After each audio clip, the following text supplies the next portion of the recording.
Damos la más cordial bienvenida a todos los amigos numismáticos y visitantes a nuestra escuela virtual numismática de UNAM. Esperamos que la presentación del día de hoy, que la tiene don Eduardo de Perú, con un tema que fascina muchísimo, y es el tema de las monedas, medallas y condecoraciones de la independencia del Perú.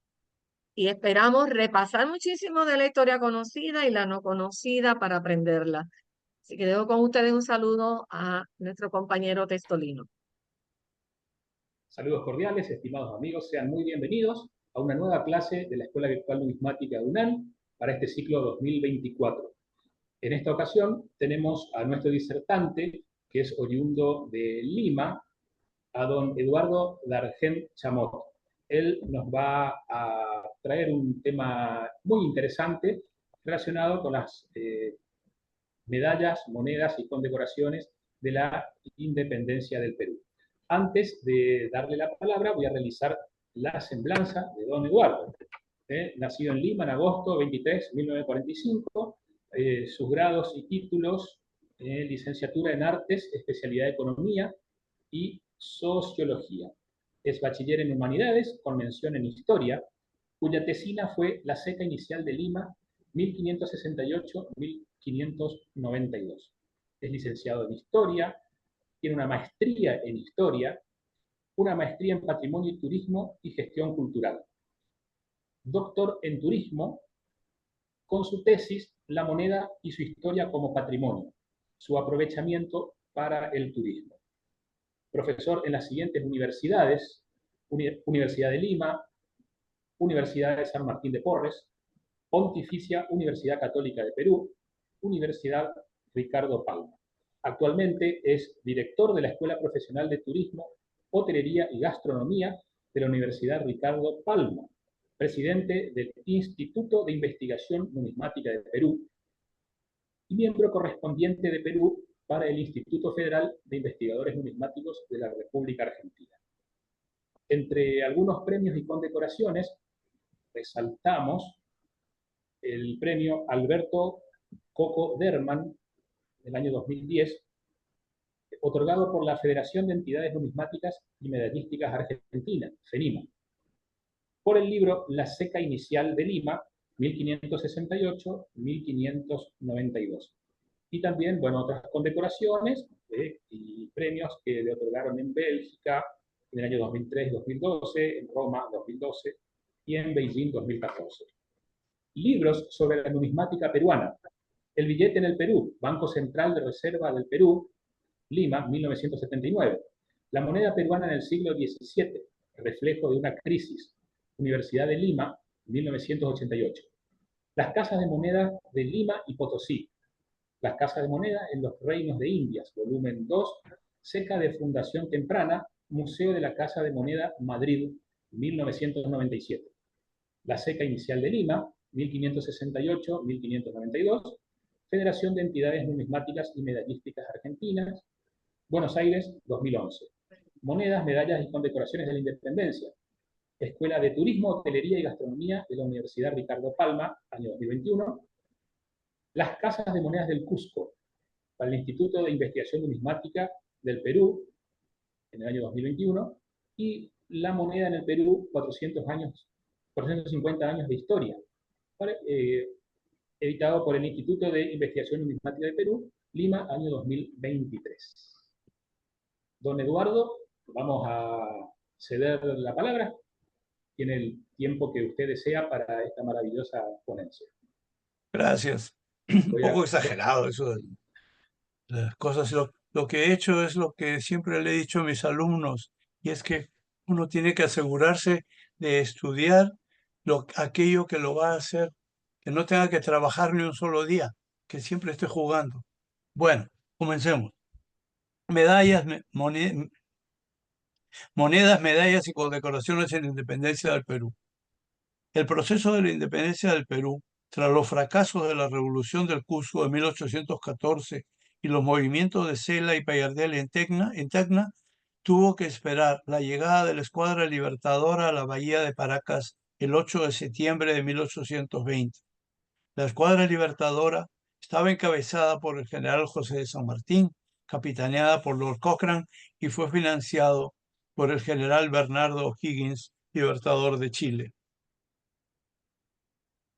Debe decirse, sin embargo, que desde el del año anterior, Lord Cochrane y su escuadra atacó constantemente los puertos del litoral y al puerto del Callao en 2 oportunidades.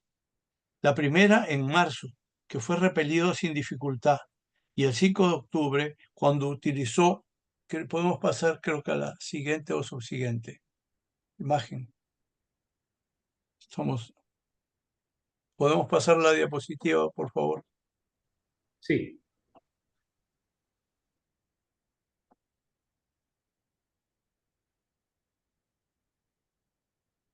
No pasa la diapositiva.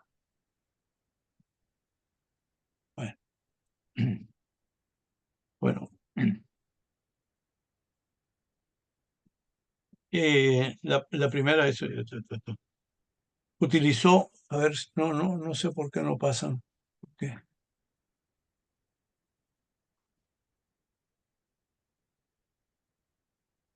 Ya, entonces lo que antecedentes, la siguiente sería la de los brulotes, ¿no? Los brulotes para incendiar los barcos realistas, pero que desafortunadamente por un cambio de viento los desvió y no pudo lograr su objetivo. La siguiente de esta es... ¿no?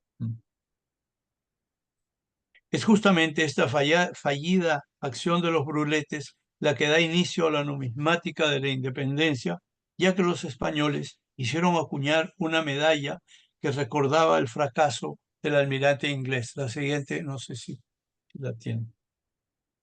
El batallón Numancio. Un momento muy importante en la toma de posiciones se dio el 2 de noviembre de 1820, cuando el batallón Numancia, el orgullo del ejército realista, formado por gran colombianos y peruanos, se unió al ejército libertador en el puente de Huaura el 2 de diciembre de 1820. El batallón Numancia, comandado por el coronel Tomás de Eres, con su decidida acción, limpió de manera digna la ofensa que les infligieron los realistas en Bogotá, haciéndolos presenciar el fusilamiento de la patriota Policarpa Salabarrieta, e hicieron eco así a sus últimas palabras, entre comillas: viles americanos, volved vuestras armas contra los opresores de la patria. Yo creo que es la siguiente, ¿no? Otros premios militares. A esta siguieron premios militares como la medalla de la batalla de Pasco. Esta es la de los bruletes, esta es la que hicieron los españoles. Luego la que está a la mano derecha es la de el batallón Numancia. Y sigo hablando sobre estas, ¿no? Otros como la medalla de Pasco, hecho de armas, que se desarrolló el 6 de diciembre de 1820 y que fue la primera batalla de la gesta libertadora del Perú. Siguieron los escudos de tela que otorgó San Martín a los combatientes de la batalla de Mirabé, que es esa de la derecha también, que es muy bonita, comandada por el general Guillermo Miller. Y el 21 de mayo de 1820, uno derrotó a un número muy superior de enemigos. En realidad, él debía haber evitado la batalla, pero pensando que estos, si españoles, o estos realistas, si se unían con los otros, iban a ser muy peligrosos, decidió atacar de todas maneras y ganó. El virrey La Serna abandonó Lima el 6 de julio y subió a la sierra por el valle de Cañete. El avance de sus tropas fue hostigado constantemente por los pobladores del valle. Esto sería la diapositiva 7, por si acaso.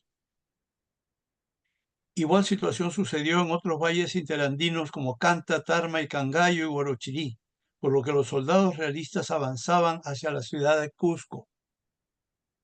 En reconocimiento de esas acciones, el gobierno otorgó a todos los pobladores entre 15 y 50 años un escudo elíptico con la inscripción "a los constantes patriotas" y el nombre de la provincia a llevar en el brazo izquierdo. Es interesante que la técnica que utilizaron es la misma que utilizaron los pueblos andinos cuando la invasión europea, es decir, arrojar desde las alturas grandes piedras que, claro, diezmaban a los caballos y todo lo demás. Las medallas de la Jura de Independencia, esa es la diapositiva 8. El 28 de julio de 1821, tras el retiro de los españoles de la capital, se juró la independencia en Lima por el general San Martín con las famosas palabras: desde este momento el Perú es libre e independiente por la voluntad general de los pueblos y por la causa que Dios defiende. El acto de jura se realizó en la Plaza de Armas de Lima y luego en otras plazas menores. En cada una de ellas se repartieron medallas en cuyo anverso se ve el sol de los incas y en el reverso un texto alusivo al Ejército Libertador y la solemnidad de la fecha. Estas medallas se acuñaron en dos módulos de 29 y 39 milímetros y fueron grabadas por Atanasio Dávalo, gran grabador de la época de independencia. Al día siguiente se procedió a repetir la jura en todas las dependencias del gobierno, entre ellas en la Casa de Moneda. En el documento firmado en la SECA se aprecian las firmas de los funcionarios, desde el superintendente hasta los de más bajo rango. Es el documento que ven ustedes a la derecha y en la parte inferior. Ese documento lo rescaté porque lo iban a vender al extranjero y ahora lo he entregado al Instituto Ribagüero. Los que conocen el Instituto Ribagüero queda en el centro de Lima y colinda con la Casa O'Higgins, que pertenece a la Embajada de Chile, pero que la administra la Universidad Católica y la tiene en perfecto estado. Entonces, yo tengo mucha confianza en el Instituto Ribagüero, del que soy miembro, y que pertenece a la Universidad Católica, y entonces lo he entregado ahí porque, como digo, estas cosas no son nuestras, somos guardianes temporales y es mejor tener la seguridad de que estén en manos seguras y que lo cuiden. Ahí en la página de firmas, desafortunadamente es muy chiquitito, no se puede ver, pero están los nombres de todos estos personajes que conocemos también por los documentos, ¿no? Y que van saliendo de un lado para otro. La Orden del Sol. San Martín creó la Orden del Sol el 8 de octubre de 1821 para honrar a quienes habían servido a la patria y constaba de 3 grados: fundadores, beneméritos y asociados. Explica el general en su decreto que, entre comillas, considerando el sacrificio y esfuerzo de tantos ciudadanos durante 10 años y al haber desaparecido los títulos y órdenes nobiliarias españolas, es conveniente crear una orden que sea patrimonio de los guerreros, de los ciudadanos virtuosos y recompensa a los hombres beneméritos. La orden, además, era hereditaria. Aunque la Orden del Sol duró poco, esta fue impuesta a los personajes más destacados del momento, comenzando la lista por el general Bernardo O'Higgins, e incluso durante el encuentro con Bolívar en Guayaquil se la impuso, como se la impuso también a Manuelita Sáenz, la cual ha quedado plasmada en un retrato. La orden que tiene Manuelita en la cintura es la Orden del Sol. Digo esto porque si ven en mi libro, aparece como Orden del Sol una orden, una orden de tela, muy bonita, pero con Raúl justamente hemos estado viendo que aparece como tal en los libros del Museo de Historia de acá de Lima, pero esa no fue la Orden del Sol. Lo que aparece como tal y que se está exhibiendo en el museo, hay que cambiar esto, es una orden que hizo Santa Cruz y que también, como todas estas cosas, duró muy poco, pero en fin. Raúl tiene un documento que tiene que enviar, me ha ofrecido hace rato, pero todavía no lo veo, sobre esa orden. Pero en fin, bueno. ¿Qué más? Al respecto, es interesante el hecho de que la medalla que se acuñó en el Cusco, con motivos de la visita del Libertador, y que se verá más adelante, es la única en la que aparece Bolívar luciendo la Orden del Sol. Posteriormente, y no queriendo dejar de honrar a las damas, y entre comillas, que tienen los nombres expresivos de madre, esposa e hija, y que, cierro comillas, y que habían sufrido el mayor número de sinsabores, creó San Martín la condecoración dedicada, entre comillas, al patriotismo de las más sensibles. Esta forma de hablar y de sentir en esa época que hoy día un poco nos escarapela, ¿no? Pero en fin, era con toda la buena voluntad que había. Orden que, al igual que la Orden del Sol, fue de poca duración. Las últimas acuñaciones antes de la independencia, he querido poner esto para tener un poco la idea. Piensen que una vez que entra San Martín a Lima y que los españoles se van, ya como vamos a ver, destruyen la Casa de Moneda, pero aparte de eso, si ya había un problema de acuñación, y ya todas las minas de plata quedan entonces en manos de los realistas. Pensemos que dice, el 28 de julio de 1821, la independencia del Perú, y la celebramos. En realidad, tal vez más oportuno sería el 9 de diciembre, que es Ayacucho, y que finalmente se termina el asunto, pero siempre hemos tenido esta fecha porque es con lo que ya empieza a ser Lima libre, aunque vamos a ver que va a ser reocupada después, pero en fin. Y dice, para entender los problemas que existían con la circulación monetaria en esos días, lo primero que conviene hacer es ver cuál había sido la acuñación de los últimos semestres anteriores a la entrada de San Martín. Y está la siguiente imagen, yo creo que está las cantidades, ¿no? Si bien la producción de moneda de oro se había mantenido estable, lo que obedecía a un interés de la corona, puesto que era la que se usaba mayormente para los pagos de tributos y tesaurización y compra de productos españoles, la acuñación de plata había caído notablemente, como pueden ver ahí, y si en el primer y segundo semestre de 1820 se acuñaron unos 2 millones de pesos aproximadamente, en el primer semestre de 1821 solo se produjeron 735,000 pesos, es decir, casi un tercio de lo logrado en los semestres anteriores. Y esto nos lleva pues a un asunto que cuando yo terminé el libro este que les hablo de los 450 años, hubo dos cosas que, esto es un libro que se ha hecho a través de 60 años de mi vida, artículos y reacomodándolos, juntándolos y todo, pero ya para poder ponerlo a la prensa tuve que hacer una revisión completa y hay dos elementos que me angustiaron bastante en realidad. Y el primero es que la corrupción es una constante que no quiero hablar ahora de toda la corrupción, pero y además una corrupción que nos toca muy directa porque vemos que las cosas efectivamente no cambian. Cuando la primera casa de moneda se hace en 1568, ponen a Álvaro a Lope de Mendaña encargado de la casa, y bueno, cuando viene el virrey Toledo, encuentra pues que había un montón de cosas raras. Yo realmente no creo que fue mala fe de García Castro poner al sobrino, sino que no había quien poner y estuvo bien. Pero lo que es interesante es ver cómo a este Lope de Mendaña, que era el primer director, lo condenan 2 veces a muerte, a pérdida de bienes y a destierro. Todo el mundo se burló del juez que había dado esta cosa. Inclusive el arzobispo de Lima le mandó una nota diciéndole a Mendaña que él debía estar muy contento, porque ni Alejandro Magno ni Julio César habían podido morir 2 veces y él iba a tener que morir 2 veces. Esto fue a reír, pero lo que duele, digamos, es que a las finales, con todos estos cargos y penas tan duras y todo, al final que termina todo el proceso, solamente hay un imputado, un funcionario de tercera categoría, por una cuestión de 50 pesos, y todo lo demás salen libres. Es decir, no hemos cambiado nada. ¿Ya? Y si pasamos al siglo XVII, con todo lo que ustedes conocen de las falsificaciones estas de Rocha, las Rochunas famosas, Gómez de la Rocha y el ensayador de la Casa Moneda, que hacían monedas con menor cantidad de plata.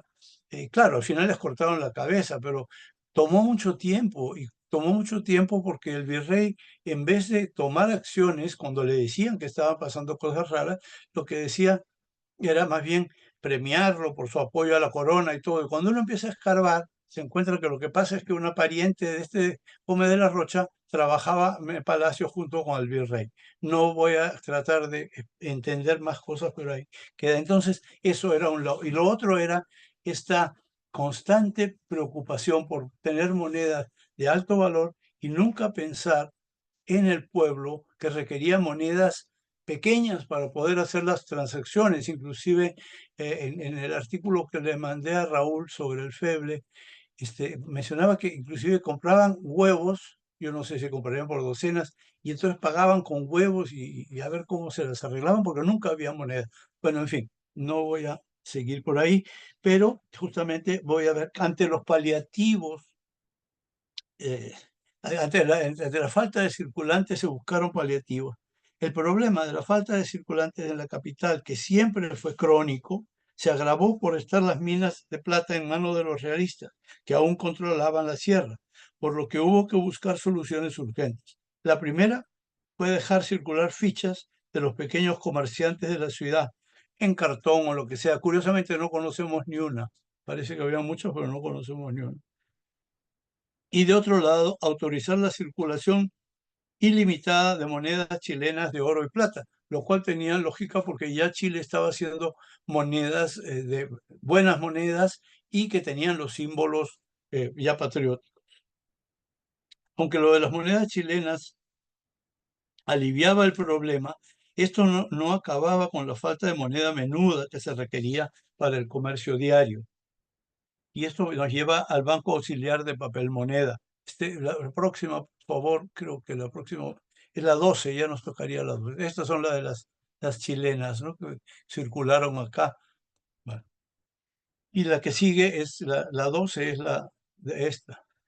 Hipólito Unanue, ministro de Hacienda, propuso la emisión de monedas de papel como salida de la emergencia, la cual fue impresa localmente y emitida por el llamado Banco Auxiliar de Papel Moneda. Estos papeles se produjeron en valores de 1 peso, medio y 2 reales. Pero desde el inicio y por más decretos imponiéndoles y poniendo multas y todo, tuvieron inconvenientes. De un lado, el público estaba acostumbrado a moneda sonante y no aceptaba de buena gana estos cartones. Y de otro lado, que sus diseños eran tan simples que muy pronto aparecieron los billetes falsificados. Entonces ya se puede imaginar la desesperación de la gente en ese momento. Hasta este momento, sin embargo, seguían circulando las monedas españolas, las 14, por favor.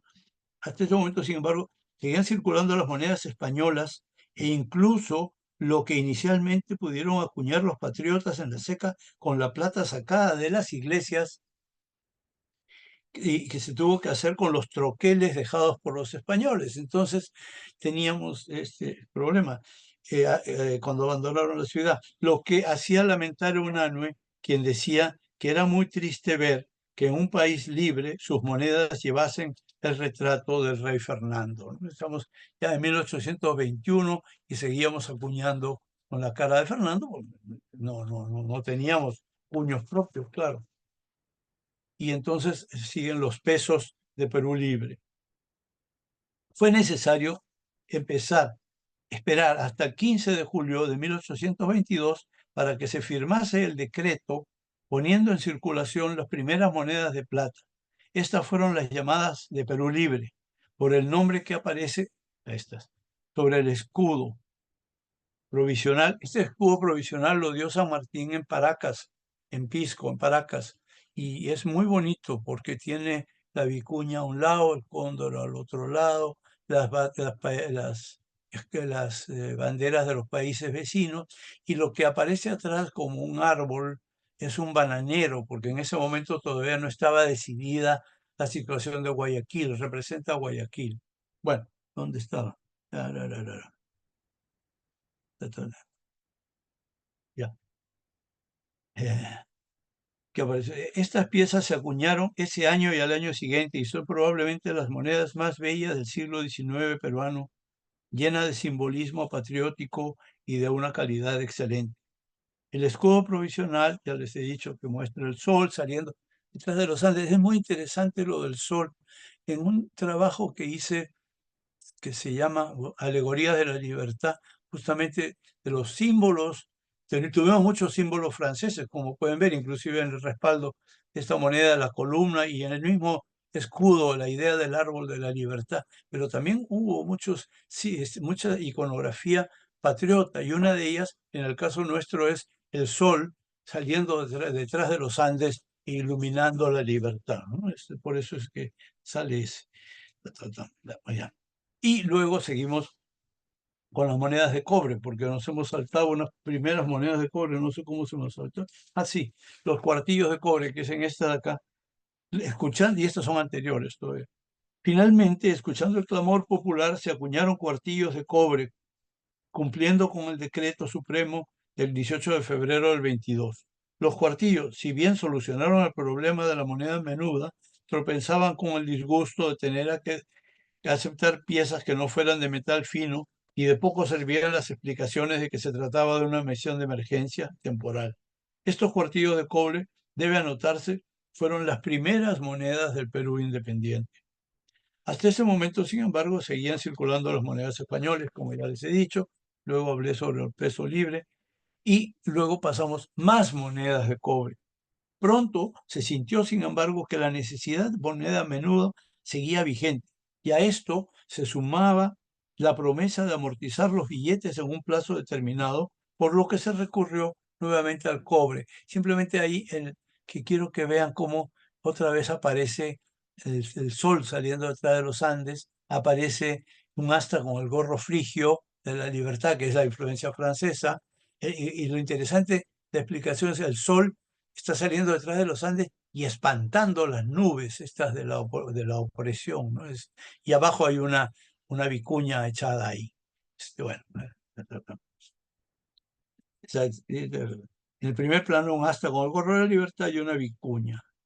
En estas se encuentran dos variantes, no viene mucho al caso, pero ¿se acuerdan? Hablamos de Vidaurre, que era un funcionario que fue director de la Casa de Moneda y se terminó peleando con Necochea porque quedaba con el puesto, pero puso de su bolsillo inclusive para poder conseguir el cobre que se necesitaba para esto.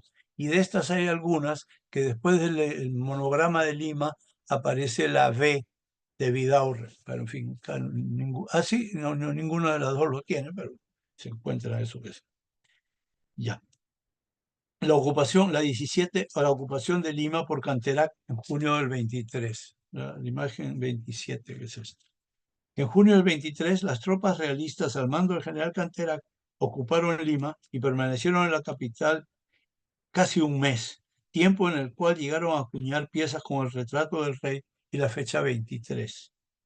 Algunas de estas monedas de 8 reales fueron acuñadas usando como cospeles las monedas de Perú Libre, por lo que es posible, no es el caso en esta que tengo ahí, ver bajo los símbolos realistas parte del diseño de las piezas patrióticas. En esta no se nota, pero hay algunas en que sí, como se puede imaginar, a los coleccionistas las buscan con mucho interés. La información que tenemos sobre la producción de estos pesos españoles acuñados en Lima en 1823 ha llegado a nosotros gracias a una carta que envió el 17 de julio el general Canterac al virrey La Serna, en que le informa haber llegado a producir 200,000 pesos con el retrato de Fernando y la fecha 1823. Es interesante porque cuando veremos más adelante en el Cusco, en un periodo mucho más largo, la cantidad de acuñación que se logró fue muchísimo menos. Y entonces pasamos a la 18, que es la seca realista del Cusco. Tras un largo y penoso recorrido que duró desde la salida de Lima el 16 de julio de 1823 del general Canterac y sus tropas, a las que se sumaron muchos funcionarios que después lo veremos a ver regresar trabajando. Bueno, era una situación y un momento muy difícil, ¿no? Tomás Panicio Talemante, por ejemplo, que era ensayador, se va, está su inicial por ahí, debe estar, la T ahí en la moneda. Tomás Panicio Talemante, él había jurado en el documento ese que vimos antes, había jurado la independencia, pero lo que él sabía hacer era ensayar, y una vez que entraron los españoles, pues siguió ensayando, y cuando se fueron al Cusco, ¿qué le quedaba? Y se fue para el Cusco. Y finalmente, cuando se acaba todo esto y ya somos libres y todo, lo volvemos a ver trabajando en la Casa de Moneda de Lima. Debe haber sido muy complicado, momentos muy difíciles. Ahí cuando la jura de la independencia, hay que pensar que Lima era la capital, prácticamente la ciudad más importante de América del Sur. Aquí estaban todos los nobles españoles, las familias rimbombantes y todo. Era muy complicado. Había miembros de la familia que estaban en el lado realista, en otros en el lado patriota. Hay que firmar el acta, pues ¿qué le queda a uno, no? Hay que firmar. El acta se firma el 15 de julio, antes de el 28 es la proclamación, pero el acta que se firma el 15 de junio y para el 28 creo que la mitad de los firmantes ya no estaban en Lima, ¿no? Es una situación muy difícil realmente. Bueno, entonces, ¿qué seguimos? Y duró desde el 16 de julio hasta el 19 de marzo. Una cosa larga. Uno de los funcionarios se murió en el camino, en fin. Luego de escoger como lugar para establecer la seca del antiguo convento y hospital de San Juan de Dios, que se puede visitar, no sé si visitar porque hay una monja y una cosa, entonces ya saben cómo son las monjas, pero la casa existe, está ahí, el sitio, eso es un colegio, ese es un plano muy bonito que me regaló Murray, lo consiguió él, y es del donde se hizo la casa de moneda en el Cusco.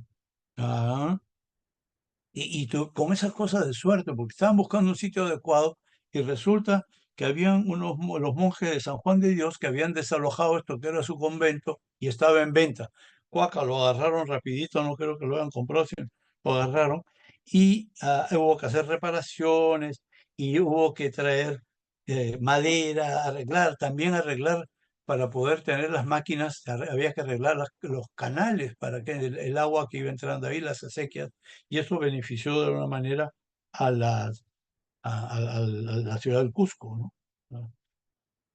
Dice, el 16 de diciembre, el encargado del gobierno de la ciudad, el brigadier Antonio Martínez María Álvarez, recibió la noticia de la derrota final del ejército realista en Ayacucho, y una semana antes y 3 días después convocó a los del Cabildo para informar los hechos y al día siguiente presentó su renuncia ante una junta de notables de la ciudad. Al día de Navidad, en acción que no parece casual, menos conociendo bien al personaje, entró en la capital incaica el general cusqueño Agustín Gamarra, destacado por el Libertador como encargado de la prefectura de su ciudad natal. La Casa de Moneda no dejó de funcionar y el nuevo contador de la seca, Juan Bautista de la Roca, informó el 16 de enero que se había acuñado los días 4, 12 y 15 de ese mes con los troqueles españoles, por no contar con otros, dejando además la misma fecha para evitar que en fecha en que el país ya era libre saliese la moneda con la cara de Fernando. La única diferencia, y es como distingo los numismáticos las piezas realistas de las patriotas, es que se cambió la inicial T de Tomás Panizo y Talamantes, del que ya hablamos, por la G de Gregorio Carril, llegado de Potosí. Como los cuños con las armas patriotas no llegaron al Cusco hasta octubre del 26, queda claro que no hay diferencia entre ese año y el anterior. Es decir, siguen ya en el año 25 y en el 26, hasta fines del año 26, con la fecha 23, porque no hay otra cosa que hacer. Ocupación de Lima en 1824. Esta es de la Casa de Moneda del Cusco. Ahí está esa carta también. Glenn Murray también me mandó esa foto que la retocó porque hoy en día no puede tomar esa foto porque está llena de alambres eléctricos por todos lados o telefónicos. Yo no sé qué hizo Glenn y los quitó todos, quedó más bonito. Bueno, esto ya le dije. A diferencia de la ocupación realista del 23, que fue corta, en 1824 las tropas españolas ocuparon la capital del Perú por varios meses, durando esta desde el 29 de febrero hasta los primeros días de diciembre del mismo año, y fue solo el 7 de ese mes, 2 días antes de la batalla de Ayacucho, cuando Bolívar pudo entrar a Lima. Durante los meses de ocupación, los españoles no solo produjeron monedas a nombre de Fernando VII en cospeles hechos para ese fin, sino que también utilizaron monedas de Perú Libre sobre las que estamparon los símbolos reales, muchas veces dejando ver los cuños originales bajo los realistas. No contentos con obliterar nuestras monedas usándolas como cospeles y sin duda para acelerar la producción, procedieron a resellarlas de las de Perú Libre con una corona y la fecha 24 como vemos abajo. Y pues lo ponen de un lado o de otro. Entonces, los que son muy puristas quiere tener el resello a los dos monedas, una con el resello a cada lado. Dice, el bando del 30 de abril especifica el asunto de los resellos puestos sobre las piezas de Perú Libre como sigue, y abro comillas. También se prohíbe el círculo de lo amonedado en el tiempo del gobierno revolucionario, y los que tengan que resellarlos ocurrirán al señor superintendente de la Casa de Moneda para que verifique, conforme a las leyes y demás seguridades que estime conveniente, prefijándoles el término de 8 días hasta el cual podrá regir, y no más so pena de decomiso, es decir, al susto. Seguimos la medalla de Junín y Ayacucho, ya estamos llegando al final. El punto culminante de la campaña emancipadora fueron las batallas de Junín y Ayacucho, con las que se dio fin al poder español y en el Perú y en Sudamérica. La batalla de Junín se dio el 6 de agosto de 1824 y la de Ayacucho el 9 de diciembre siguiente, y el sitio y toma de la fortaleza de Callao el 23 de enero de 1826. Es que yo no he querido entrar en ese tema acá, pero Rodil se quedó metido en los cuarteles de la fortaleza del Callao hasta el 20 de enero del 26, de puro terco, de puro bruto, yo no sé, porque no tenía ninguna posibilidad de nada. Y cuando regresó a España le dieron un puesto muy importante, pero de puro bruto lo tuvieron que sacar porque eh, parece que era muy terco, ¿no? Bueno, en fin. ¿Qué dice? Sin embargo, dadas las circunstancias en que se vivió en esos días y en esos meses posteriores, no fue sino hasta el 29 de marzo de 1828 cuando el Congreso de la República pudo promulgar un decreto ratificando la creación de las condecoraciones para estos eventos de guerra, y en su primer artículo explica que el ejército peruano, vencedor en los campos de Junín y Ayacucho y sitio de la fortaleza del Callao, ha sufrido gran postergación en las recompensas concedidas a los que en dichas batallas y sitio acabaron con la mano fuerte de la dominación española. Un decreto posterior explica cómo deben ser tratados los privilegios, sueldos, montepíos de los principales participantes y sus herederos. Respecto a Junín, se especifica que se dará una medalla a todos los que participaron en la batalla y que el diseño de la misma lo detallará el Ejecutivo, pero hubo que esperar hasta el 18 de septiembre para que se detallase el diseño en los diferentes grados. Los jefes y oficiales constarían de un círculo rodeado de 5 aspas, todo esmaltado en blanco y rojo, y al centro, en 3 líneas, Batalla de Junín, que es la que vemos ahí, con una hebilla de oro formada por corona cívica y una cinta bicolor. Para la tropa se dispuso una medalla de plata, pero sin hebilla.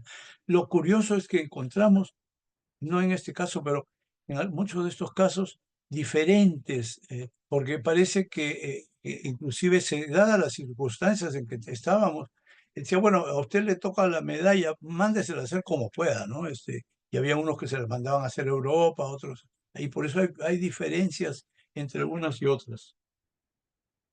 Para los vencedores de Ayacucho, el 22, diapositiva 22, se dispuso que la medalla sería oval, pendiente de una cinta blanca y roja con la inscripción Ayacucho, los generales esmaltada en brillantes, los jefes en oro y la tropa en plata. El diseño de esta medalla es muy sencillo y consta de 2 ramas cruzadas de laurel y la inscripción Ayacucho, como hemos dicho. Finalmente, el 1 de febrero de 1826, el presidente Lamar y su ministro Hipólito Unanue, considerando que los heroicos esfuerzos del Ejército Libertador y la Escuadra Unida se debe a la importancia toma de la Plaza del Callao. Disponen que se abra una medalla que tenga un torreón con la bandera nacional y el siguiente mote, toma del Callao 1826. Esta medalla se llevaría pendiente una cinta bicolor.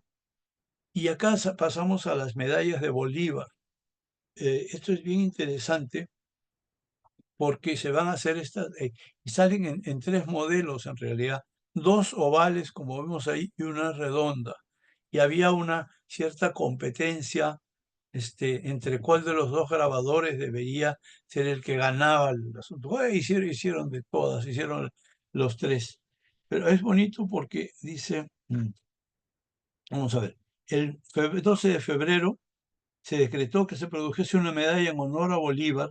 En su primer artículo se indicaba que se acuñase una medalla con la imagen del Libertador y en el reverso las armas de la República y el texto El Perú restaurado en Ayacucho 1824. La medalla fue grabada por dos tallas, que fueron Atanasio Dávalos y Manuel Villavicencio. Si bien ambos grabadores produjeron medallas ovales, Dávalos también produjo una redonda, por lo que hay tres diferentes medallas producidas con el mismo fin. El fin de esta medalla, según explica el decreto que la crea, y esto es interesante, dice, para que, lleno de noble orgullo que le ha cabido por la parte que le ha sido en empresa tan heroica, pueda transmitirla a sus descendientes como un testimonio de recompensa de sus virtudes y de reconocimiento al héroe en cuyo honor es instituida. Y esto era importante porque, como digo, es hereditaria, que es una cierta continuación de lo que había querido hacer San Martín con la Orden del Sol. Luego, el libertador Bolívar va a viajar al Cusco y después a Potosí. No voy a entrar en la parte de Potosí, que ya conocemos la gran medalla que recibió en el Cerro de Potosí y que la usan los presidentes de Bolivia hasta el día de hoy, y que el año pasado casi se pierde, como ya todos saben. Para celebrar a Bolívar durante su visita al Cusco, la SECA acuñó la que fue su primera medalla, una enorme pieza de 42 milímetros acuñada en plata y oro, que lleva el retrato naif o un retrato naif del Libertador. Es decir, si vemos la otra, esta se ve muy formal el Libertador. En la siguiente, por favor. Mirando a la derecha, en el anverso, rodeado de la inscripción abreviada Simón Bolívar, Libertador de Colombia y el Perú. En el reverso, un supuesto templo incaico. No digo supuesto porque eso parece más europeo que incaico, pero en fin. Bueno, vamos a ver, creo que es en esta medalla, pero no es en esta, es en la otra. Bueno, ya. Otra medalla del mismo tamaño con el Libertador mirando a la izquierda y con mucho más pelo, que se ha dado a llamar en Bolívar despeinado, es como se indicó anteriormente la única imagen del Libertador luciendo la Orden del Sol, pero no la tengo, la diapositiva es.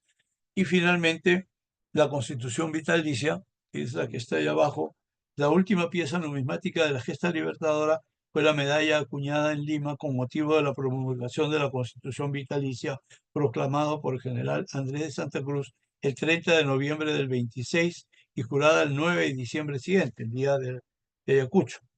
Aunque Bolívar ya se había retirado del Perú a inicio de septiembre, el punto clave de esta constitución era la presidencia vitalicia, que además era hereditaria, pero esta constitución duró muy poco, como se puede imaginar con todos los tigres que quedaban, esto de que tener una medalla o una presidencia que podía ser hereditaria o por selección del mismo Libertador quién iba a ser, pues no tuvo mucho éxito y fue anulada el 27 de enero de 1827 cuando cayó el régimen bolivariano en el Perú.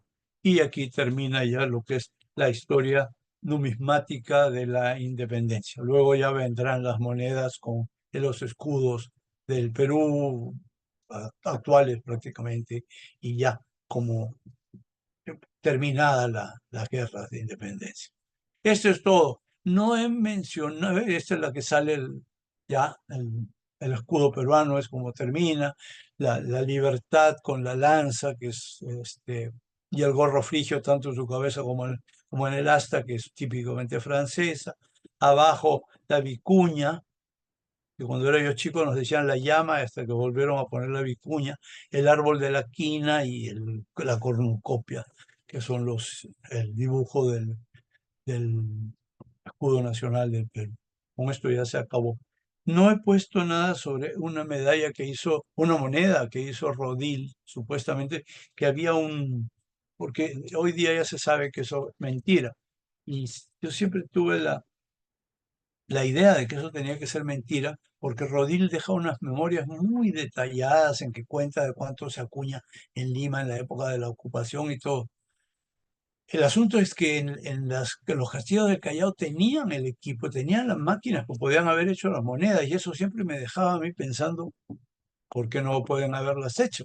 Pero de otro lado, si lo que estaba Rodil era tratando de mostrar su presencia y que la continuación de los españoles hasta el 26, lo primero que hubiese mencionado es que se acuñó Fernando VII hasta el año 26. Y finalmente ya se ha visto que la que se creía y se conocía, que era de un dibujo, un calco en realidad, se ha podido encontrar la moneda y a todas luces es una falsificación.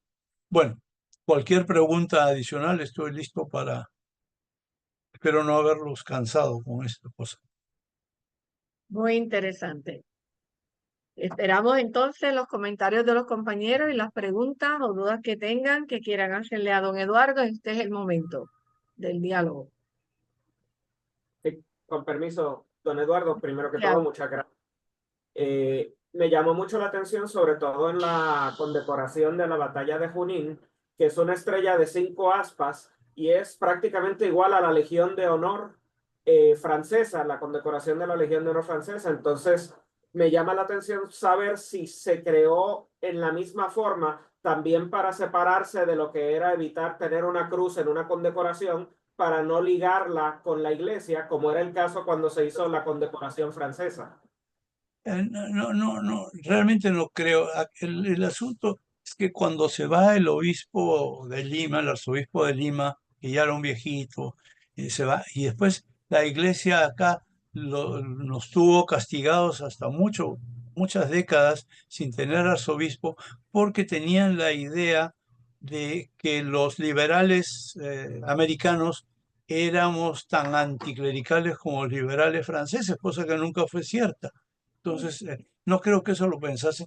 Tal vez sí pueden haberse inspirado en eso, pero no por la cuestión de que no sea una cruz, porque vemos inclusive en los himnos nacionales. Hoy, nosotros teníamos una estrofa del himno que yo no la sabía, en la cual agradecíamos la llegada de San Martín, que les quitó las cadenas. Entonces, no, pero es que nosotros antes de eso ya estábamos luchando por la independencia. Lo que pasa es que era centro del poder español y era difícil y todo eso. Entonces nos han cambiado una que me parece terrible porque habla de que el juramento que le hicimos al Dios de Jacob, ¿no? ¿Qué diablos tiene que ver el Dios de Jacob con estas historias? Claro que no llega ni a la mitad de una de las estrofas del himno colombiano, soy casado con colombiana, y que habla, la Virgen sus cabellos arranca en agonía. Entonces, era una etapa que no era el liberalismo francés. Sí, indudablemente podían haber algunos anticlericales, pero no era ese el tema. Nosotros aquí no éramos anticlericales, al contrario, ¿no? Éramos muy religiosos. Era era la parte política, no la parte religiosa. Además, por ejemplo, inclusive vamos además atrasados siempre. Uno de los símbolos que insistimos con el árbol que está entre las dos, el queñual que hay en la moneda boliviana entre las dos alpacas, o el árbol de la quina, o todas estas cosas que se van a poner acá y se siembran. En Colombia se siembran árboles de la libertad. Para cuando se hace eso acá, ya en España habían arrancado y talado los 47.000 que habían plantado durante la revolución. Acá era una cuestión política, era bien religioso el ambiente, había muchos curas metidos de por medio, ¿no? Claro, había los curas españoles que trataban de crear el conflicto, pero no creo que fuese eso. Era imitar, además, ¿qué cosa podían imitar? Lo que tenían a la vista, ¿no? Sí. Tengo al doctor Jorge Crespo. ¿Cómo? Saludos. Doctor Jorge Crespo, saludos de Puerto Rico. Sí. Tiene, no le escuchamos. No, ¿Me oyen? ya, ahora Sí, sí. Saludo desde Puerto Rico, un saludo a todos los compañeros latinoamericanos, sobre todo. Primero que todo, felicitarle, el tema fue interesantísimo. No se crea que nos cansa, al contrario, lo que hace es generar otras preguntas y otro interés por seguir oyendo. Eh, Tengo una pregunta particular y es con respecto volvemos al issue de la simbología y los signos, ¿no? El sol flamígero, el sol figurado con el rostro. Yo hace un tiempito atrás hice un ensayo sobre el signo del sol figurado en Puerto Rico, ¿no? Sobre todo en las fichas, los tokens de las haciendas, que habían muchos hacendados masónicos, masones, eh, unos incondicionales, otros no, otros criollos, pero que usaban el símbolo del sol con rostro, ¿no? Figurado y flamígero, flameante. Y en algún lugar leí, y eso es lo que quisiera, la pregunta va por ahí, en algún lugar leí, y fue un artículo de algún autor latinoamericano, que, que el símbolo de los rayos del sol flameante en algunos casos tenían algún tipo de connotación, si eran rebeldes o si eran realistas. Si los rayos ondulados giraban en contra del reloj, algunos pensaban que era un signo que era en contra del sistema, en contra de la ley, de lo establecido. Si giraban a favor del reloj, pues esos rayos implicaban que eran pues realistas o eran incondicionales, no sé. ¿Eso tiene algún fundamento histórico, real, ese tipo de simbología? A ver, comencemos por el sol. El sol es un símbolo que se va a utilizar mucho. En el caso de Argentina lo vemos de temprano porque hay que acordarse que los que pudieron escapar de la familia de Tupac Amaru después de que fue ejecutado en 1780, por ahí, se van a Argentina, y el que diseña el escudo con el sol flameante que está en las monedas de Bolivia, además, todo esto, fue un pariente de Tupac Amaru. La imagen del sol, queremos siempre decir, bueno, es el sol de los incas. Puede ser, ¿no? Es una cuestión, vamos a recuperar el pasado, el sol. El sol también es lo que ilumina, que da vida y todo eso. En cuanto a la posición masónica, no lo tengo muy claro. Yo soy hermano en sueños hace décadas, pero nunca escuché ninguna referencia al sol, aparte de que aparece por Occidente o por Oriente. Es muy curioso porque aquí en las tenidas se habla del sol en una posición que está correcto para los hermanos de la parte del norte del planeta, pero no para los de acá. Pero dudo, y eso que si tenían para un lado o para otro, y la verdad no creo que les daba para tanto en esa época, aunque cualquier cosa es posible, ¿no? Pero como que si hubiesen pasado toda la voz que era así, no creo. No creo, la verdad. Nosotros tenemos el sol constantemente, pero siempre hay la cuestión, sí, porque es el regreso a lo de los incas. Sí, porque está saliendo detrás de las montañas y ilumina otra vez, cosa que en la costa atlántica sería el sol se oculta o sale debajo del mar, ¿no? Nosotros los Andes es importante, ¿sabes? Quién sabe, ¿no? Habría que estudiar más a ver qué cosa dicen y ver, pero Sí, difícil que tendremos que sacar pues la Ouija y averiguar con la Ouija, porque no, no hay no he encontrado ningún documento hablando de eso.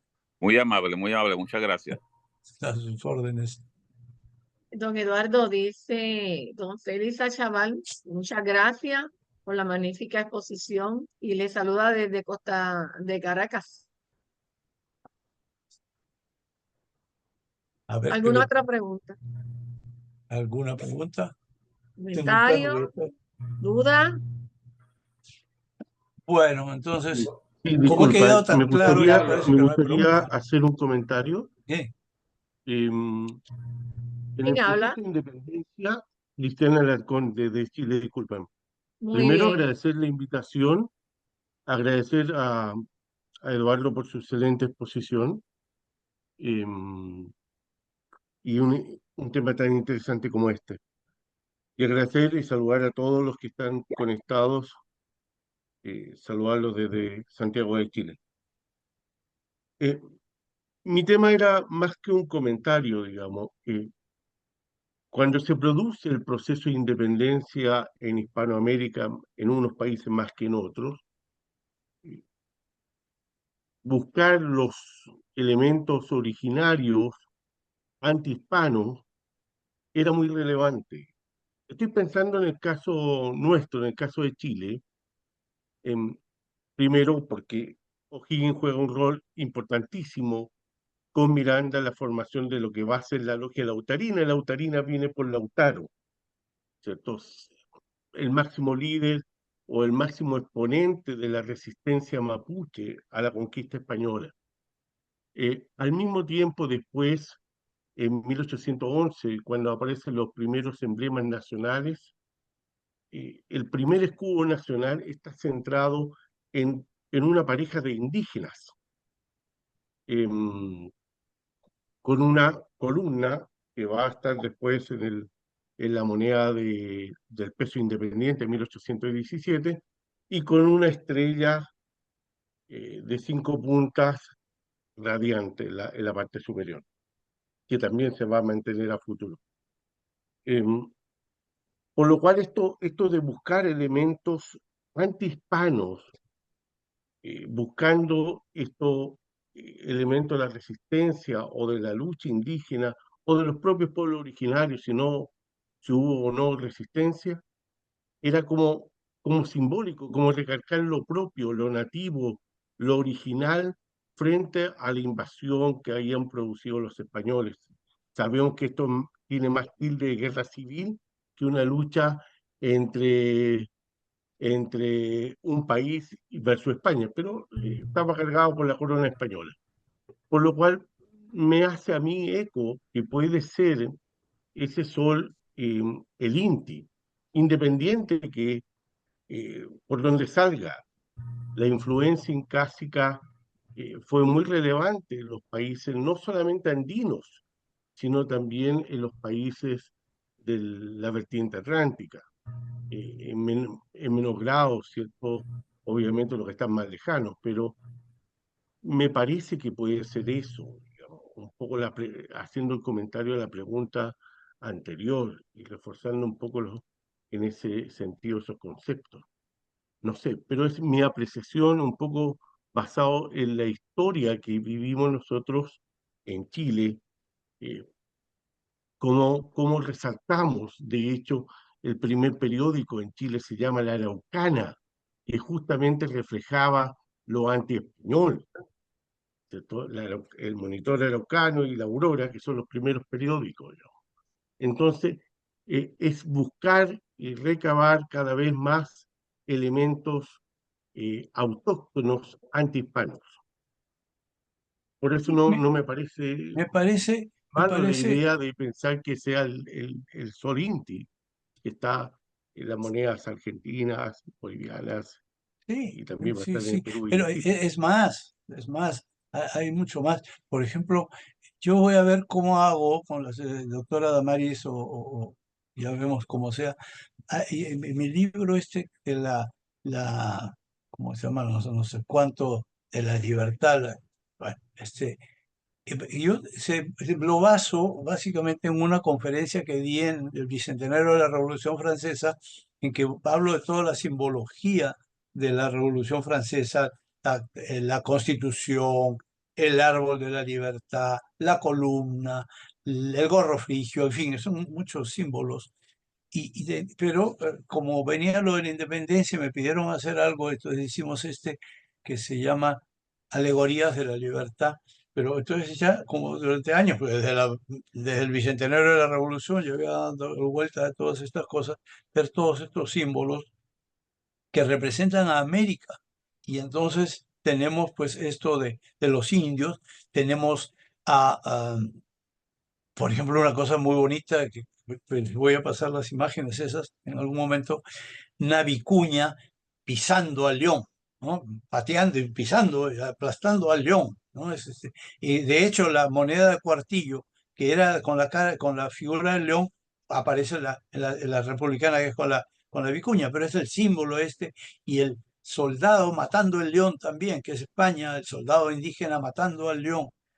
Pero es cuestión interesantísimo, porque justamente lo que usted decía, Cristian, sobre los símbolos, en Chile hay uno de los símbolos tempranos que es un cocodrilo. Y obviamente, aparte de los zoológicos, no creo que en Chile hayan cocodrilos, pero es un símbolo de América, ¿no? Si nosotros vemos alguna de las estatuas de Colón, al pie de Colón hay un cocodrilo. Claro, en el Caribe sí habían cocodrilos, y aligatores, pero acá no, pero sin embargo son símbolos que quedan, símbolos que están presentes, que representan la cara de la India, que la Marianne francesa se convierte en una India en Colombia, por ejemplo. Toda la iconografía es interesantísima. Y hay un montón de cosas que revisar, ¿no? Hay una cosa que me está dando vueltas hace rato, es la importancia que tenía España era gracias a las minas en Potosí, la mina de Zacatecas, sobre todo de plata, porque en ese momento los europeos quieren productos de Oriente y los orientales no, lo único que les interesa de Occidente son la plata, los metales, plata, oro, sobre todo plata, tienen mucho interés por la plata. Entonces, España tiene un poder y una presencia muy importante para el resto de los países europeos porque es la que tiene y que produce la plata.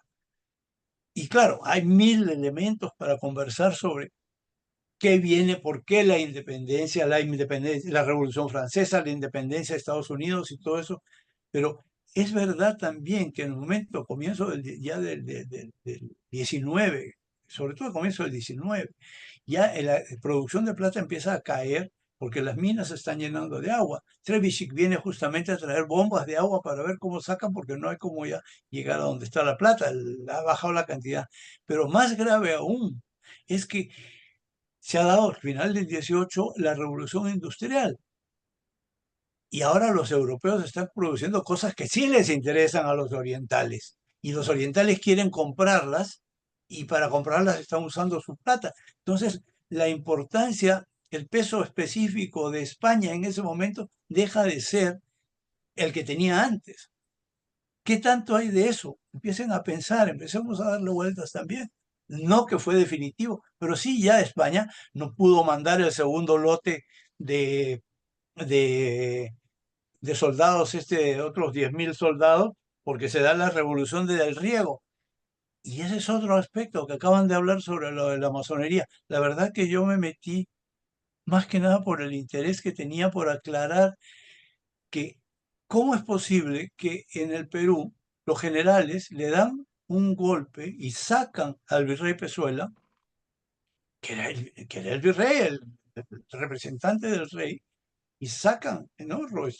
La Serna, Canterac, Rodríguez, no, bueno, Canterac, y sí, Valdés, sacan y no pasa nada. ¿Cómo sacan al rey? Es el representante del rey, lo sacan y no pasa nada. Y es más, ¿y por qué? Porque había aceptado tener unas conversaciones con San Martín. Y lo primero que hacen de España es mandar a Abreu a conversar con San Martín. Hay cosas, y eso no pude averiguar, y eso de repente alguno de ustedes puede hacerlo.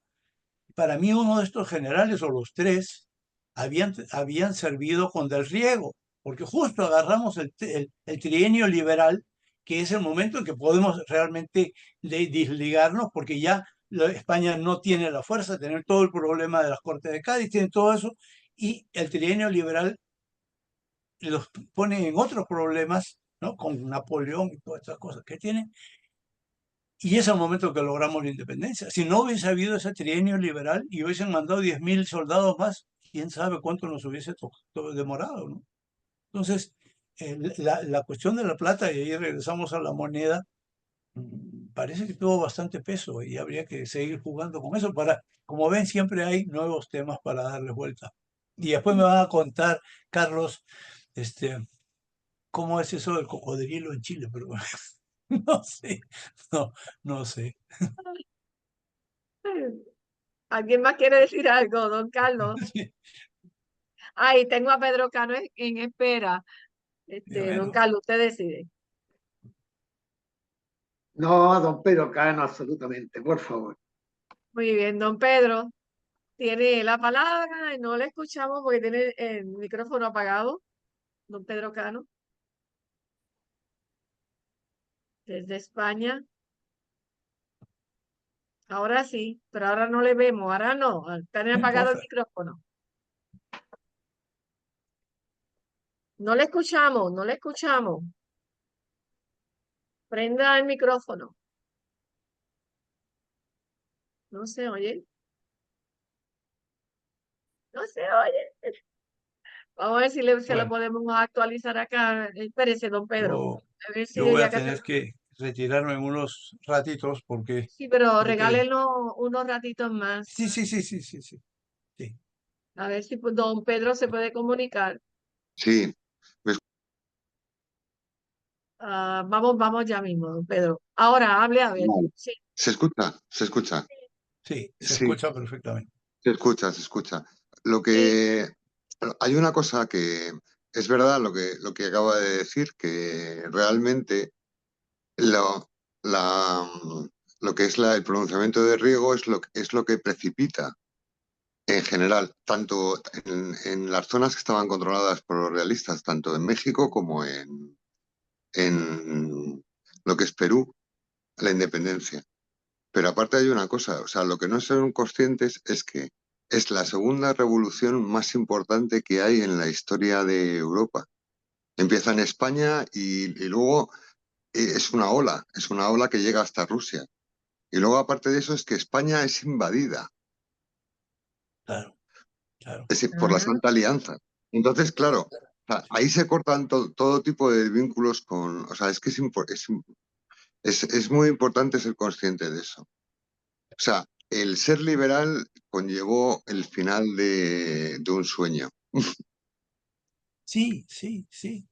Sí, Es es impresionante y unos trabajos, como yo trabajo mucho el tema de vino, pisco y eso, y de las comidas, dicto un curso sobre la historia de la alimentación. Una de las cosas interesantes en ese cambio de que pasamos de el mate al café, y claro, porque cuando votan a los jesuitas ya no es como llegue el mate, nosotros lo que tomábamos era mate, y coincide con la llegada del café y el café se claro, hace en los cafés. Y el claro. virrey en un momento dado, y le voy a pasar eso, después ya vemos cómo, en un momento dado el virrey dice, muy bueno que se tome el café, porque eso hace que la gente se reúne y cambie de ideas y todo lo demás, mientras que el mate se toma en la casa. Pero este virrey era tonto, si había visto lo que había pasado en Francia con los cafés, ¿no? Entonces Sí, hay un montón de cositas, ¿no? Es muy rico. claro. Y eso de las Cortes de Cádiz, que fuimos y que por la cuestión de, inclusive las monedas con busto limeño y todas estas cosas, que Mm. tenemos que defender al rey, porque el rey está preso y nosotros lo vamos a defender y de repente nos damos cuenta, oye, pero si podemos solos, ¿no? Es que ahí está el quid de la cuestión. O sea, Esa es la cosa. ¿qué conlleva, o sea, qué es la independencia? Pues realmente es darse cuenta de que a lo mejor no tanto que podemos solos, sino que no queremos depender de un francés o que no queremos, O de quien sea. Y otro o de factor yo quien creo que sea. es importante, Efectivamente, eso es. pero otra cuestión que yo creo que es importante es el apoyo de Inglaterra, Y de los porque Estados Unidos. ustedes habían apoyado a los Estados Unidos en su independencia contra Inglaterra y no se iban a quedar con las manos cruzadas cuando les tocó a ellos Efectivamente. apoyar también, ¿no? Entonces es Pero fue muy, realpolitik total. fue muy civilino, porque realmente ellos, cuando estuvieron aquí, mire, la guerra de la independencia en España no se hubiera podido sostener, imposible, sin la ayuda Los de ingleses América. No, de América, de América, de Amén. América, de América, o sea, de América, de los fondos que venían de América. Porque claro, realmente había, o sea, el sentimiento patriótico era muy fuerte, todavía. Pero luego los ingleses fueron muy civilinos, o sea, en ese sentido. O sea, por un lado, o sea, de cara no apoyaban, pero de cruz sí que apoyaban, siempre apoyaron. Era Porque les mercado para interesaba, porque ellos. pensaban que iban a ganar algo con ello. Y de hecho ganaron el gobierno del mundo. El mundo Además, anglosajón empieza en ese momento, cuando España cae. claro, porque viene después Filipinas y todo lo demás. Bueno, Claro, es no, una pero Filipinas, interminable, que Filipinas ya no vino un salimos de la siglo después. numismática, porque Claro, o sea, pero ellos sabían que si caía España, caía todo. O sea, el mundo estaba, lo que estaba diciendo antes de la plata, China, la India, todos dependían de la plata. Cuando ellos cortaron el flujo de la plata y empezaron a emitir billetes, se acabó. Se acabó. Hubo una crisis global y ellos, los anglosajones, los ingleses y luego los americanos, se beneficiaron de ello. sí, La eso economía siempre es dominando. apasionante. Sí. Bueno, Bueno, Don Carlos, tenemos toda la vida para hablar de esto. para conversar. Bueno, gracias, don Por cierto, Pedro. Don Carlos, y con oye, usted terminamos, Torre Gandolfi. sí, no nos conocíamos y un placer, de verdad. un placer y que Gracias. poner en contacto, y les voy a pasar todas estas publicaciones. Yo no sé si a la doctora Damaris o quién, a Rolando, no sé quién, pero para que puedan circularlos, porque están, Por Claro que supuesto. sí. son para usar. Cuando Son usted para usar. quiera, Claro que No, sí, los son movemos, no, los para enviamos. todos, para no, así tiene que ser. no intento ganar plata con mis trabajos, sino No, ni menos yo. gozarlos, gozar produciéndolos y repartirlos. Y casi todos los tengo en PDF. Así Don que, Eduardo, bueno, quiero interrumpirlo porque usted dijo que estaba muy escaso de tiempo y quiero sí, agradecer su presencia en esta pequeña pero importantísima conferencia. Yo quiero hacer dos alcances. La Orden del Sol de San Martín me parece un hito muy importante. Pero ahí hay un asunto que yo quiero que usted me diga, ¿cuántas son las medallas? Porque al menos yo tengo conocimiento ya de tres, con la que usted acaba de mostrar que es con diamante, que además O'Higgins recibe como un reconocimiento de San Martín O'Higgins, poniéndolo en el primer lugar de la lista de las personas que recibieron la medalla. sí. Entonces tendríamos tres medallas, que una con diamante, una de oro y otra de plata. De plata. Hay varios comandantes argentinos y algunos chilenos que tienen la Orden del Sol porque la vemos en las pinturas, retratos que se han hecho de ellos. Entonces la pregunta es, ¿cuántas de estas de diamante se hicieron? Porque ustedes tienen la lista de las personas que la han recibido. Sí, Yo pero no me quería acuerdo. saber si eso es correcto, que son tres o son más. No me acuerdo. La Esa verdad es que la no me primera acuerdo. pregunta. Ya estamos en contacto, voy a revisar todas las cuestiones. Hay listas y todo. Pero acordémonos lo que mencioné. Perfecto. Como no había dinero y todo, muchas veces decía, ya, tú tienes derecho a la orden y mándatela a hacer. Y hay algunas fabricadas, no sé de la Orden del Sol específicamente, pero mandaban a hacer sus medallas más o menos dentro de las indicaciones que estaban en Europa, que son más bonitas. Otras las hacían artesanales, espantosas. Pues hay mucho de eso. Pero las Sí, listas sí existen. Voy a buscarlas y se sí, las hago llegar. sí. Ya.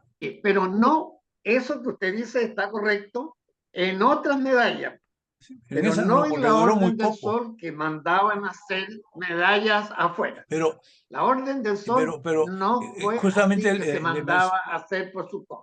Pero justamente le estaba mencionando que en el Museo de Historia de aquí, de Pueblo Libre, tienen una Orden del Sol y que está publicada como Orden del Sol, y que con Raúl hemos visto que no se trata de una Orden del Sol, sino una orden que hizo Santa Cruz y que duró poquísimo también. Entonces, justamente Perfecto. hay que meter la Entonces cabeza tenemos ahí. otra Orden del Sol Sí, que está otra bien. cosa, por ejemplo, Ahora, la dime. otra pregunta es, una mujer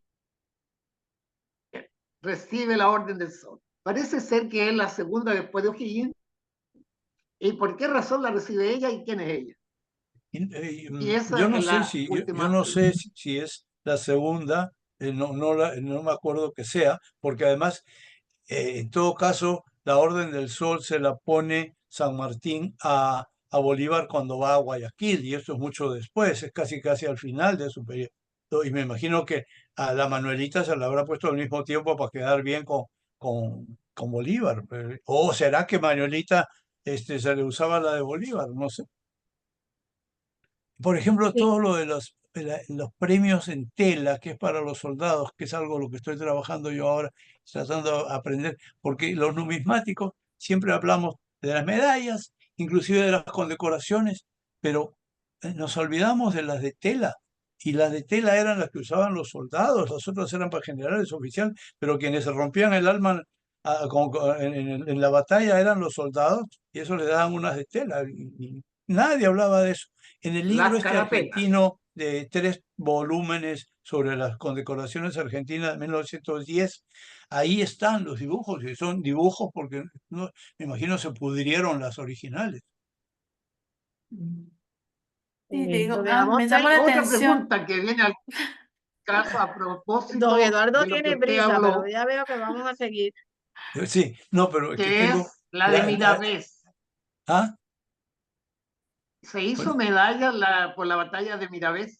¿O se hizo esa mira, carapela sí, que sí, usted sí. habla? Yo les voy a mandar, y no he querido meterla porque, ya, pero de- les voy a pasar el link, Porque no sé, esa y es que batalla lo naval, reparten, ese combate es un naval es librito, importante que para no sé si Chile. acá lo tengo, bueno, da lo mismo, que se llama justamente Monedas, Medallas y Condecoraciones de la Independencia, que hay bastante más material que este, pero se los voy a pasar para que se entretengan. Pero la batalla, mira, ve claro, y lindo además. Ya, le agradezco Ya, bueno, estamos en mucho contacto, estar ya presente en estas me escriben, pantallas y yo creo que vamos a tienen mi seguir conversando. correo, y encantado yo. Bien, tenemos a Testolino que va a dar la certificación a don Eduardo, Muchas gracias. agradeciéndole su presentación. Gracias a ustedes, ¿verdad? Testolino, Se fue, Sí, se así es. No, cansó. acá estoy, al pie del cañón como siempre. Muy bien. La Unión Americana de Numismática, UNAM, la Escuela Virtual Numismática de UNAM, se complace en certificar que Eduardo Gargen Chamot dictó la clase Monedas, Medallas y Condecoraciones de la Independencia del Perú en el curso virtual de numismática de la Escuela Virtual Numismática de UNAM, con una duración de 1 hora y media en el día de la fecha. Puerto Rico, 27 de octubre de 2024. Lleva la firma de Jonathan Moscoso Briceño, que es el promotor ejecutivo de UNAM, la firma de la doctora Damaris Mercado Martínez, que es la directora ejecutiva de la Escuela Virtual Numismática de UNAM, y mi firma, Rolando Renato Testolino, moderador de la Escuela Numismática de UNAM. Y este certificado le voy a hacer llegar a su celular. Muy bien, muchas gracias. Gracias a ustedes. Pero hora y media, que bestia, que no se va a haber vuelto loco ya con todo el rato. Me voy pero porque antes que quiero se ver vaya don a Eduardo, me mis están hijos. pidiendo su correo, su email, ¿dónde le pueden escribir? Ya se los paso a Rolando con todos los Ok, detalles. ¿Ya? y Yo lo comparto. entonces, Quedamos así. antes que se vaya Renzo, le da las gracias y excelente tema. Y Rafael Echeverría dice, cada clase me resulta más interesante y tiene otras personas más que dicen muy buena presentación. El otro señor don Carlos, abrazo grande desde Mendoza para don Eduardo y un saludo especial para la doctora y al señor Testolino, que siempre le agradecemos, y Julio, que manda el Facebook donde la presentación también la pueden ver, y recuerden que la clase se grabó para precisamente en nuestro YouTube, pues todo lo puedan ver.